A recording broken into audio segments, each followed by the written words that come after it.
कि उनके अधिकार लूटे जा रहे हैं। जो टाइमिंग के साथ वो खेल करना चाहते थे, इस बार राहुल गांधी जी ने बहुत मजबूती से उनका खेल भी पकड़ लिया है, उनकी चोरी भी पकड़ ली है। लालू यादव जी और उनके परिवार के साथ कितना राजनीतिक उत्पीड़न उनका किया गया है कि पूरी बिहार की जनता जानती है। उनका भी वोट कट रहा है, उनका वोट नहीं कटना चाहिए। लोकतंत्र के एक और स्तंभ मीडिया को अपना दायित्व निभाना चाहिए, लेकिन वहां मीडिया चुप हो जाता है। मेरा गुस्सा इस बात पे है। मतदाता जोड़े गए, कहीं पुराने जो चंग वोटर थे उनके नाम काटे गए। कुल मिलाकर के ये बहुत बड़ा षड्यंत्र है। किसानों के दुश्मन है, ये नौजवानों के दुश्मन है, ये महिलाओं के दुश्मन है, ये अति पिछड़ों के दुश्मन है, पिछड़ों के दुश्मन है, मुसलमानों के दुश्मन है। झूठ दिन में 5 बार कपड़े बदलकर भी घबराया हुआ है। झूठ दिन में 5 बार कपड़े बदलकर भी घबराया हुआ है। और एक हमारा सच है जो सिर्फ एक टी शर्ट में छाया हुआ है। राहुल गांधी जी ने वोट की चोरी का जो मामला पकड़ा है, उसके बाद से पूरे देश में चुनाव आयोग और चुनाव आयोग के सहयोगी यानी कि मौजूदा सरकार, दिल्ली हो या पटना की हो, जिस तरह से उनके बीच में बेचैनी है, घबराहट है, आरोप चुनाव आयोग पर लग रहे हैं, जवाब कोई और दे रहा है। और उसके खिलाफ राहुल जी ने जनता की अदालत में और खास तौर से राजनीति की जो धरती है बिहार, उस वहां की जनता की अदालत में आने का जो फैसला किया, उसने पूरे देश में क्रांति ला दी है। पहले दिन से जब से यात्रा प्रारंभ हुई है, आप देख रहे हैं, पत्रकार साथी देख रहे हैं कि यात्रा दिन ब दिन जनता को कनेक्ट करती जा रही है। और अब तो 4-4, 5-5 साल के छोटे छोटे बच्चे भी स्वतः यात्रा में आ रहे हैं और राहुल गांधी जी के नारे के साथ अपना नारा जोड़ रहे हैं। ये यात्रा अब एक क्रांति की तरह परिवर्तित हो चुकी है। प्रधानमंत्री जी भी अभी आके गए। बिहार एक ऐसा राज्य है जिसकी बैसाखी पर दिल्ली की सरकार टिकी हुई है, लेकिन उसके बावजूद केंद्र सरकार के अपने आंकड़े जो हैं, नीति आयोग के जो आंकड़े हैं, वो बताते हैं कि बिहार इस देश का सबसे पिछड़ा गरीब राज्य है। ये उनके आंकड़े हैं, ये हमारे आंकड़े नहीं है, ये कंप्यूटर में आप देख सकते हैं। नीति आयोग कह रहा है कि बिहार सबसे पिछड़ा राज्य है।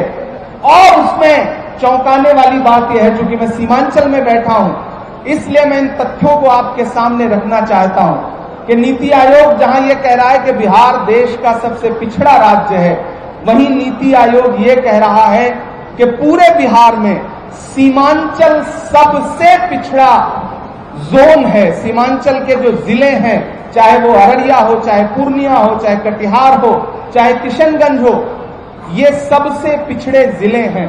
साथ साथ कोसी, सुपौल और उसके आसपास के जो जनपद हैं, वो सबसे पिछड़े जिलों में आते हैं। 2015 में आरा में प्रधानमंत्री जी का भाषण आप सारे लोगों को याद होगा कि बिहार के भाइयों बहनों 60,000 करोड़ दे दूं, 70,000 करोड़ दे दूं, 80,000 करोड़ दे दूं, लो 1 लाख करोड़ दे दिया। वो भाषण आपको याद होगा, मैंने देश की पार्लियामेंट में भी उस भाषण का उल्लेख किया था। बिहार की बार बार बोली लगाने वाले प्रधानमंत्री जी, चुनावी भाषणों में बिहार को विशेष पैकेज देने वाले प्रधानमंत्री नरेंद्र मोदी जी, मैं इस पत्रकार वार्ता में वोटर अधिकार यात्रा के इस मंच पर बैठ करके उनसे पूछना चाहता हूं कि बिहार को इतना चुनावी भाषण देने वाले प्रधानमंत्री जी, आप ही की सरकार के दौरान और राज्य में आपकी सहयोगी सरकार के होते हुए बिहार लगातार पिछड़ा क्यों है और उसमें सीमांचल विशेष रूप से पिछड़ा क्यों है? सीमांचल की जनता, कोसी की जनता इसका जवाब चाहती है। आपने चुनावी भाषण दिए लेकिन बजट नहीं दिया, आपने नारे दिए लेकिन जमीन पर डेवलपमेंट नहीं दिया। इसलिए सीमांचल की जनता, कोसी की जनता, बिहार की जनता आपसे सवाल पूछ रही है कि आखिर बिहार को लॉलीपॉप कब तक दिया जाएगा। और आपने जो वोट की चोरी की है, उस वोट चोरी को राहुल गांधी जी ने, तेजस्वी यादव जी ने और गठबंधन के बाकी सहयोगी दलों ने, उनके नेताओं ने पकड़ लिया है और अब आप परेशान हो गए हैं। राहुल जी ने तथ्यों के सामने देश के मंच पर सारे सबूतों के साथ चुनाव आयोग को बेनकाब किया और उसके बाद चुनाव आयोग जिस तरह से टरकाने वाली भाषा बोल रहा है, वो बहुत ही शर्मनाक है। उसे जांच करनी चाहिए थी, लेकिन वो हलफनामा मांग रहा है। देश के प्रतिपक्ष के नेता राहुल गांधी जी ने जो बातें कही हैं वो किसी हलफनामे की मोहताज नहीं है। राहुल गांधी जी के बारे में पूरा देश जानता है कि राहुल गांधी जी उन्हीं तथ्यों पे बात करते हैं जो तथ्य सच्चे होते हैं। राहुल जी ने जो तथ्य देश के सामने रखे हैं, कर्नाटका के बेंगलोर की एक असेंबली का जो डेटा उन्होंने देश के सामने रखा है, वही डेटा ये बताने के लिए काफी है कि किस तरह से वोट चोरी हो रही है। और अब SIR के नाम पे पूरे बिहार में जिस तरह से लोगों के वोट काटे जा रहे हैं और कुछ विशेष इलाकों को चिन्हित करके जिस तरह से वोट काटे जा रहे हैं, वो जहर देता तो सबकी नजर में आ जाता। सो ये किया कि हमें वक्त पर दवाएं न दी। बिहार की सरकार हो, केंद्र की सरकार हो, उन्हें पता है जनता में उनके खिलाफ एक भयंकर गुस्सा है। मैं सीमांचल में बैठा हूं, इसी सीमांचल में किशनगंज में अलीगढ़ मुस्लिम विश्वविद्यालय का एक सेंटर जो है वो UPA के दौरान 2013 में सोनिया गांधी जी के इशारे पर, उनके अनुमोदन से, उनकी ख्वाहिश पर यहां को एक सेंटर मिला था। वो सेंटर पिछले 12 साल से विकास की बाट जो रहा है। 136 करोड़ रुपए सैंक्शन हुए थे, आज तक सिर्फ NDA की सरकार ने 10 करोड़ रुपए दिया है, बाकी पैसा नहीं दिया है। मैं लगातार उस आवाज को देश की संसद में उठाता रहता हूं। आज राहुल गांधी जी मखाना के किसानों से मिलने के लिए घुटने तक पानी में उतर के उनके खेतों में खड़े थे। जो काम प्रधानमंत्री को करना था वो देश के नेता प्रतिपक्ष राहुल गांधी जी कर रहे हैं। यहां मखाना किसान बदहाल है, यहां मक्का के किसान बदहाल हैं, यहां जो हमारे मछली पालन का उद्योग करने वाले साथी हैं वो बदहाल हैं। यहाँ का युवा पलायन कर रहा है, यहाँ के युवाओं के लिए रोजगार नहीं है। ये सीमांचल बड़ी उपजाऊ धरती है। अगर यहाँ पे सरकार ध्यान देती, सिर्फ भाषण न देती, तो शायद परिस्थितियां कुछ और होती, यहाँ के नौजवानों को पलायन न करना पड़ता। लेकिन सीमांचल और कोसी के साथ जो सौतेला व्यवहार केंद्र और राज्य की सरकारें कर रही हैं, आने वाले दिनों में सीमांचल और कोसी और पूरा बिहार बदलाव लाएगा, महागठबंधन की सरकार बनाएगा। उसके बाद सीमांचल और कोसी को और बिहार को जो उसका हक है वो दिलाने का काम किया जाएगा। आप मीडिया के साथी यहां मौजूद हैं, मैं आपके सामने ये तथ्य भी रख रहा हूं कि किसानों की तरफ से लगातार ये बात हम लोगों के सामने आ रही है, राहुल जी तक आ रही है कि यहाँ यूरिया नहीं मिल रही है, खाद नहीं मिल रही है, स्वच्छ पानी नहीं मिल रहा है। कुल मिलाकर के आप यहाँ का जनजीवन देखेंगे, यहाँ के लोगों का जीवन यापन देखेंगे, तो आप ये पाएंगे कि वो लोग जो एक तरफ उनसे कहा जा रहा है कि अपने प्रमाण पत्र लेकर के आप जाइए और अपना SIR करवाइए, यानी कि गहन समीक्षा करवाइए। मैं बिहार की जनता से भी कहना चाहता हूं, ये आपके अधिकारों पर डाका डालने की अंतिम कोशिश है। अगर इसमें यह सरकार कामयाब हो गई, अगर आपके मताधिकार छीन लिए गए, अगर आपका वोटर लिस्ट से नाम काट दिया गया, तो आप किसी सरकारी सुविधा को नहीं पा सकेंगे, उससे महरूम हो जाएंगे। इसलिए मैं यहाँ की जनता को भी ये कहता हूं कि आप सजग रहिए, आगाह रहिए। वोट कटने का मतलब है, मतदाता सूची से नाम कटने का मतलब है सरकार का पूरी तरह आपके अधिकारों के प्रति उदासीन हो जाना। जब सरकार को यह लगता है कि हम वोट चोरी करके सरकार बना लेंगे, तो वो आपके बच्चों को रोजगार क्यों देगी? आपके गुस्से से उसे कोई मतलब ही नहीं रह जाएगा। आपको सड़कें नहीं मिलेंगी, आपको राशन नहीं मिलेगा, आपको यूरिया नहीं मिलेगी, आपको साफ पानी नहीं मिलेगा, आपके बच्चों के तन के लिए कपड़े नहीं मिलेंगे, आपको आपके खेतों के लिए कोई भी उर्वरक नहीं मिलेगा। इसलिए मैं सीमांचल, कोसी और बिहार की जनता से भी ये कहता हूं कि ये किसानों के दुश्मन हैं, ये नौजवानों के दुश्मन हैं, ये महिलाओं के दुश्मन हैं, ये अति पिछड़ों के दुश्मन हैं, पिछड़ों के दुश्मन हैं, मुसलमानों के दुश्मन हैं, अल्पसंख्यक समाज के बाकी साथियों के दुश्मन हैं, आदिवासियों के दुश्मन हैं और गरीब अगड़ों के भी दुश्मन हैं। इसलिए मैं आप सबसे अनुरोध करूंगा, बिहार की जनता से, मीडिया के माध्यम से, कि इस सरकार को उखाड़ फेंकिए जो आपके मताधिकार को छीन लेना चाहती है, आपके वोट पर डकैती डालना चाहती है।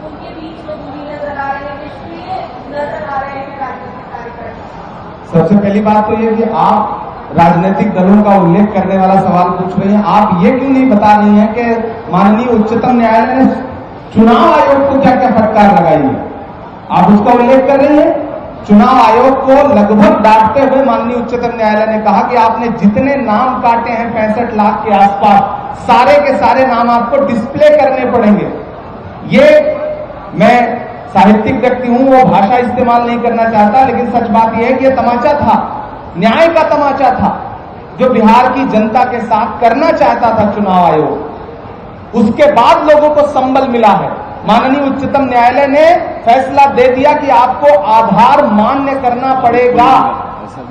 और कल एक बहुत चौंकाने वाला तथ्य किसी ने सोशल मीडिया पे शेयर किया, जिसका मैं यहां में उल्लेख करना चाहूंगा कि मुख्य चुनाव आयुक्त महोदय अपनी प्रेस कॉन्फ्रेंस में कहते हैं कि देश में बहुत सारे लोग हैं और खासतौर से बिहार में जिनके घर पर उनका एड्रेस जो है वो 0 लिखा हुआ है। इस देश में 1 अरब से ज्यादा लोग हैं जिनका आधार कार्ड बना हुआ है और उनमें किसी के भी घर के सामने उनके एड्रेस में उनका पता 0 नहीं लिखा हुआ है।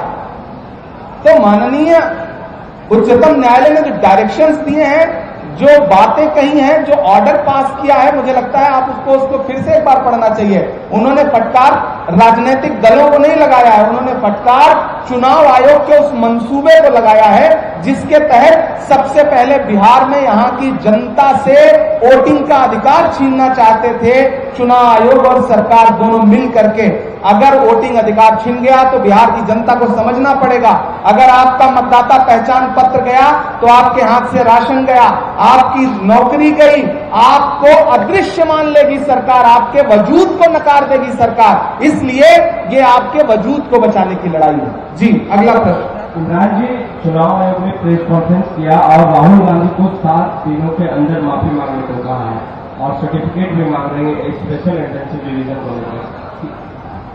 कितने दिन गुजर गए उस प्रेस कॉन्फ्रेंस के? कितने दिन? 4 दिन। बिहार की जनता सड़कों पे निकल के आके कह रही है कि आइए माफी आप दीजिए। बिहार की जनता ही राहुल गांधी पर जो धमकी दी गई है चुनाव आयोग के जरिए, उसका जवाब बिहार की जनता दे रही है। नेता प्रतिपक्ष को उसका जवाब देने की आवश्यकता नहीं है। माननीय चुनाव आयुक्त महोदय को मैं बड़े प्रेम भरे शब्दों में कहना चाहता हूं कि राहुल गांधी किसी की धमकी से डरने वाली शख्सियत का नाम नहीं है। आप एक स्वतंत्र संस्था हैं, आप धमकी की भाषा मत बोलिए, आप हलफनामा और शपथ की बात मत बोलिए। ये तो वही बच्चों वाली बात हो गई कि विद्या कसम खा करके बताइए कि बात सही है या नहीं है। मैं माननीय मुख्य चुनाव आयुक्त महोदय से पूछना चाहता हूं कि आप शपथ लेकर के बताइए, आप हलफनामा देके बताइए कि आप वोट चोरी में शामिल हैं या नहीं। चुनाव आयोग वोट चोरी में शामिल है या नहीं? अगर नहीं शामिल है तो फिर लाखों लोगों के जो वोट काटे गए हैं वो किसकी शह पर काटे गए हैं, ये चुनाव आयोग बताए। जी, अगला सवाल। क्या लगता है जो आप आरोप लगाते हैं इंडिया अलायंस के लोग कि बीजेपी चुनाव आयोग मिलकर एसआईआर करवा देंगे, क्या यह सच है?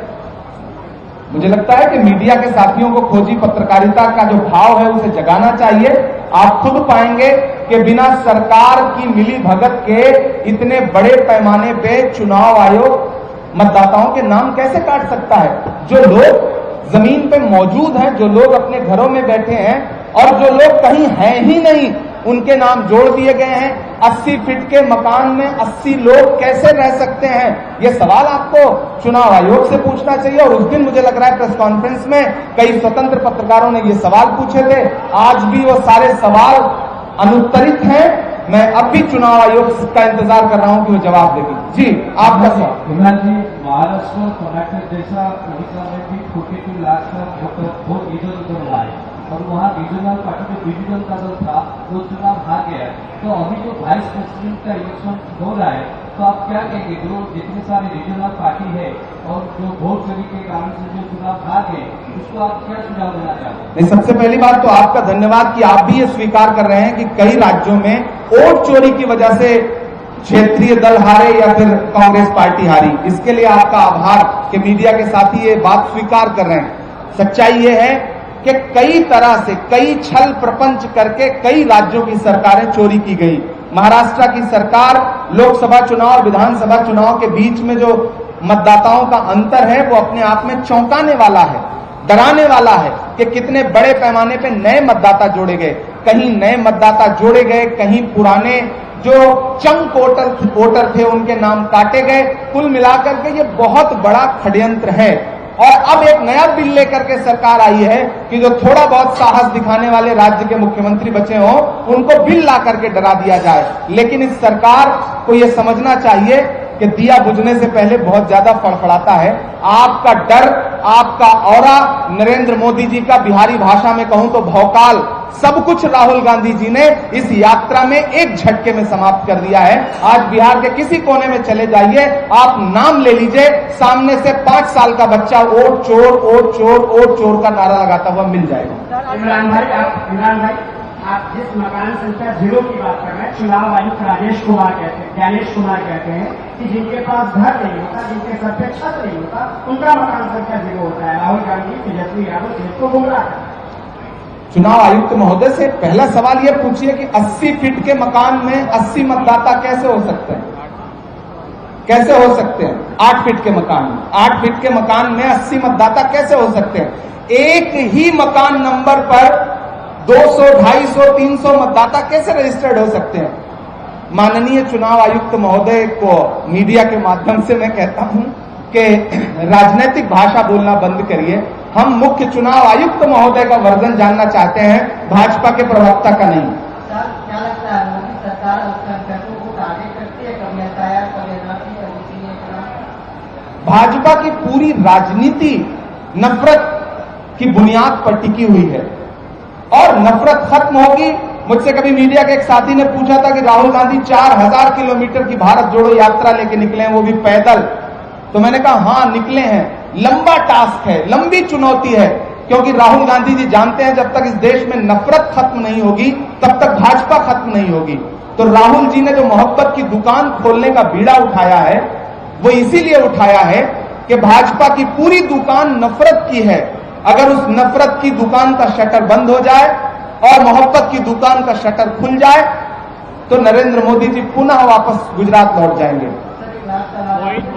मोहित जी उधर पीछे एक सवाल पूछ रहे हैं। जी मोहित जी, माइक वहां तक दिया जाए, पीछे माइक भिजवा दीजिए। इमरान जी आदाब। मेरा सवाल ये है कि आप लोग लगातार एसआईआर के खिलाफ बिहार पर जो है वोट यात्रा कर रहे हैं, राहुल गांधी खुद गाड़ी से चल रहे हैं। मैंने खुद एक स्टोरी की थी गया में भी एक गांव में 65 मतदाताओं का नाम काटा गया। तो मेरा सवाल आपसे ये है कि जो 65,64,000 मतदाताओं के तो नाम काट दिए गए, आपके पास क्या ऐसा सिस्टम है कि जो लोग जिनका नाम काटा गया है उनको कैसे आप जुड़वाएंगे? आप उसको लेकर क्या रणनीति आपकी है, क्या प्रतिक्रिया आप लोग अपना? बहुत महत्वपूर्ण सवाल है। सबसे बड़ा जो काम राहुल गांधी जी ने किया वो ये किया कि जिनके नाम काटे गए थे और जिनके संभावित तौर पर नाम कट जा रहे हैं, जिनको पता भी नहीं है कि उनका नाम काटा गया, उनको जागरूक किया, उनको ये बताया कि आपके अधिकार किस तरह से डिलीट कर दिए जा रहे हैं मतदाता सूची से। सबसे बड़ा काम राहुल गांधी ने यह किया कि वोट चोरी पकड़ी और पकड़ करके राहुल गांधी जी जैसी विश्वसनीय आवाज ने देश के सामने डेटा रख दिया एक विधानसभा का कि इतने वोट यहां पर फर्जी हैं, उनकी संख्या 1 लाख के आसपास है। ये सबसे बड़ा कंट्रीब्यूशन है देश को बचाने का, लोकतंत्र को बचाने का, संविधान को बचाने का। जनता को यह समझना पड़ेगा कि अगर आपका वोट डिलीट हुआ, वोटर आईडी गई, तो आपसे क्या क्या छीन लिया जाएगा आपको पता भी नहीं। आपकी व्यक्तिगत जिंदगी से, आपके परिवार से ये सरकार क्या क्या छीन लेगी आप सोच भी नहीं सकते हैं। तो पहला काम ये।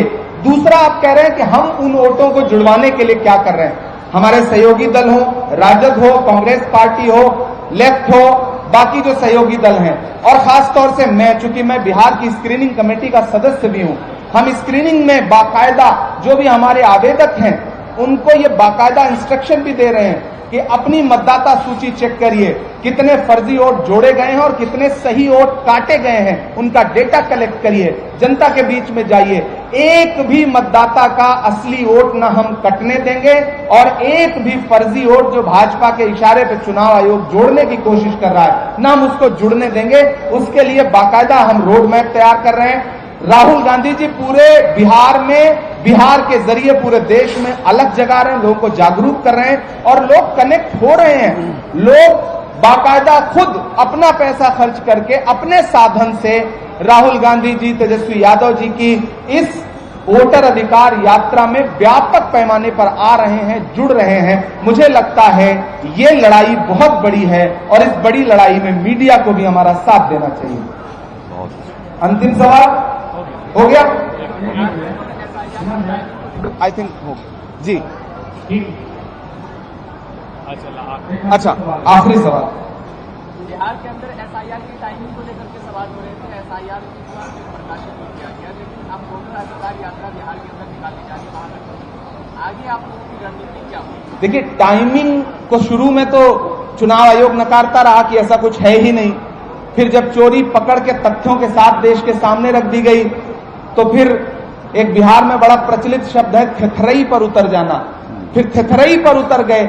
उसके बाद राहुल गांधी जी ने कहा ठीक है, आप संसद में चर्चा नहीं कराओगे, पूरा सत्र हम देश की संसद में, राज्यसभा में, लोकसभा में खड़े होकर के सरकार से गुहार करते रहे, नारे लगाते रहे कि एसआईआर देश का बहुत बड़ा मुद्दा है, इस पर देश की संसद में चर्चा करवाइए। लेकिन सरकार ने 1 मिनट भी चर्चा के लिए सरकार तैयार नहीं हुई। हर दिन सदन स्थगित कर दिया जाता था और सदन का सत्र समाप्त हो गया, लेकिन सरकार चर्चा को तैयार नहीं हुई। जब सरकार चर्चा को तैयार नहीं हुई तो नेता प्रतिपक्ष ने कहा कि अगर संसद में आप हमें नहीं बोलने देंगे, संसद में चर्चा नहीं कराएंगे, तो हम बिहार की गलियों में, बिहार की सड़कों पे, बिहार के गांव में, बिहार की चाय की दुकानों पे, बिहार के खलिहानों में, बिहार के खेतों में एसआईआर पे चर्चा करवाएंगे। और आज आपको आश्चर्य के साथ साथ खुशी भी होगी कि बिहार के गांव-गांव में, बिहार के एक-एक मोहल्ले में, चौराहे पे, खेतों में, खलिहानों में, स्कूलों में एसआईआर के मुद्दे पर चर्चा हो रही है। जनता ने एसआईआर के मुद्दे को समझने की कोशिश कर ली और समझ गए हैं कि उनके अधिकार लूटे जा रहे हैं। जो टाइमिंग के साथ वो खेल करना चाहते थे, इस बार राहुल गांधी जी ने बहुत मजबूती से उनका खेल भी पकड़ लिया है, उनकी चोरी भी पकड़ ली है। यारों के भी दांत बहुत जहरीले हैं, हमको भी सांपों का मंत्र आता है। इस बार बिहार है ये बिहार है बाबू, यहां कोई भी चालाकी नहीं चलेगी, नहीं चलेगी। बिहार की जनता एसआईआर के मुद्दे पे सरकार की गर्दन पकड़ चुकी है। चुनाव आयोग बैकफुट पर है और आने वाले दिनों में देखिएगा कि धमकी देने वाले लोग धमकी की भाषा छोड़ करके चरौरी मिन्नत की भाषा में आएंगे। जी इमरान जी बहुत अच्छा शेरो शायरी करते हैं। हम आपसे नहीं, हम शेरो शायरी के साथ साथ बातें भी करते हैं। जी मुझे ये जानना है, कल भाजपा के राष्ट्रीय प्रवक्ता हुसैन आए हुए थे और उन्होंने ये बात सामने रखी मीडिया के सामने, जैसे आप लग रहे हैं। उन्होंने कहा कि लैंड फोर जॉब मामले में मतलब चोरी शब्द जो है राहुल जी और तेजस्वी को बहुत पसंद है, ठीक है, चोरी शब्द। तो इस पर उन्होंने जिक्र किया कि लैंड फोर जॉब मामला हो या फिर नेशनल हेराल्ड मामला हो, इन सब में जमानत पर ये लोग चल रहे हैं।